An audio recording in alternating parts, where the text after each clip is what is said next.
एक बार एक छोटी सी बच्ची हाथ में मिट्टी की गुल्लक लिए भागती हुई एक दवाई की दुकान पर गई। वो काफी देर तक वहां पर खड़ी रही, लेकिन दुकानदार का ध्यान उस पर नहीं गया क्योंकि वहां पर काफी भीड़ थी। उसने दुकानदार को कई बार बुलाया, लेकिन दुकानदार का ध्यान उस पर नहीं गया क्योंकि वहां पर भीड़ बहुत थी। फिर इस बच्ची को गुस्सा आया और अपने मिट्टी की गुल्लक को वहीं काउंटर पर जोर से रख दिया। इसके बाद दुकानदार और वहां पर खड़े सभी लोग उसे बच्ची की तरफ देखने लगे। दुकानदार ने उसे बच्ची से पूछा कि बेटे आपको क्या चाहिए? तो वो बड़े ही भोलेपन से बोली, मुझे एक चमत्कार चाहिए। ये सुनकर दुकानदार को कुछ समझ में नहीं आया और ना ही वहां पर खड़े लोगों को कुछ समझ में आया। सभी उसकी तरफ देखने लगे। फिर दुकानदार ने उससे कहा कि बेटे चमत्कार तो यहाँ पर नहीं मिलता है। तो बच्ची को लगा कि वह उसे झूठ बोल रहा है। उसने कहा कि मेरे गुल्लक में बहुत पैसे हैं, बताओ आपको कितने पैसे चाहिए, मैं आज यहाँ से चमत्कार लेकर ही जाऊंगी। तभी काउंटर पर खड़े एक आदमी ने उससे पूछा कि बेटी क्यों चाहिए तुमको चमत्कार? तब उसे बच्ची ने अपनी कहानी बताई। अभी कुछ दिन पहले मेरे भाई के सर में बहुत तेज दर्द हुआ। मेरे पापा मम्मी उसको हॉस्पिटल ले गए। उसके बाद कई दिन तक मेरा भाई घर नहीं आया। मैंने बहुत बार अपने पापा से पूछा, लेकिन उन्होंने मुझे कुछ नहीं बताया।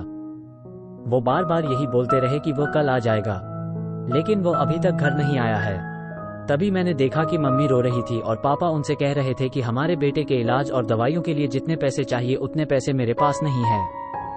अब उसको कोई चमत्कार ही बचा सकता है। तब मुझे लगा कि मेरे पापा के पास अगर पैसे नहीं भी हैं तो क्या हुआ, मेरे पास तो है। इसलिए मैंने जितने भी पैसे जोड़ रखे थे वो सारे पैसे लेकर मैं इस दवाई की दुकान पर आई हूँ ताकि चमत्कार खरीद सकूं। फिर उस आदमी ने बच्ची से पूछा कि कितने पैसे हैं तुम्हारे पास? ये सुनते ही बच्ची ने गुल्लक उठाई और जमीन पर पटक कर उसे फोड़ दिया और पैसे गिनने लग गई। वहां पर खड़े सभी लोग उसे देख रहे थे।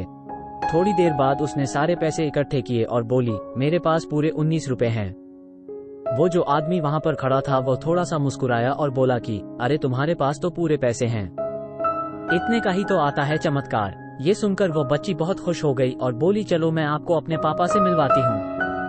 बाद में पता लगा कि वो आदमी कोई आम आदमी नहीं था, बल्कि एक बहुत बड़ा न्यूरोसर्जन था और उसने सिर्फ 19 रुपए में उसके भाई की सर्जरी कर दी। उसका भाई कुछ दिन बाद ठीक होकर के घर वापस आ गया। फिर कुछ दिन बाद वो बच्ची, उसका भाई, उसके पापा और मम्मी चारों एक साथ बैठे हुए थे और बात कर रहे थे। तभी उसकी मम्मी ने उसके पापा से पूछा कि अब तो बता दो ये चमत्कार आपने किया कैसे? तब उन्होंने अपनी बेटी की तरफ देखकर कहा, चमत्कार मैं नहीं, इसने किया है। तो यहाँ पर एक बहुत बड़ी सबक है जो हम उस छोटी सी बच्ची से सीख सकते हैं। जिंदगी में कभी कभी ऐसा होता है कि हमको कोई रास्ता नजर नहीं आ रहा होता है और हम लोग हिम्मत हार जाते हैं। तब हमारे अंदर एक बच्चा होता है जो कोशिश करने से कभी पीछे नहीं हटता है। वो हार मानने को तैयार ही नहीं होता है क्योंकि उसको ना शब्द समझ नहीं आता है। वो बच्चा जिसके लिए कुछ भी नामुमकिन नहीं है क्योंकि वो हर हाल में कोशिश करता ही रहता है। हम आशा करते हैं कि आपको यह मोटिवेशनल स्टोरी पसंद आई होगी। इन कहानियों को पढ़कर आपके अंदर कुछ कर दिखाने की इच्छा बढ़ जाएगी और अपने जीवन में कुछ बड़ा कर दिखाएंगे। अगर आपको यह मोटिवेशनल स्टोरी पसंद आई है तो कृपया इसे अपने दोस्तों को भी शेयर करें जिनको इसकी ज्यादा जरूरत है।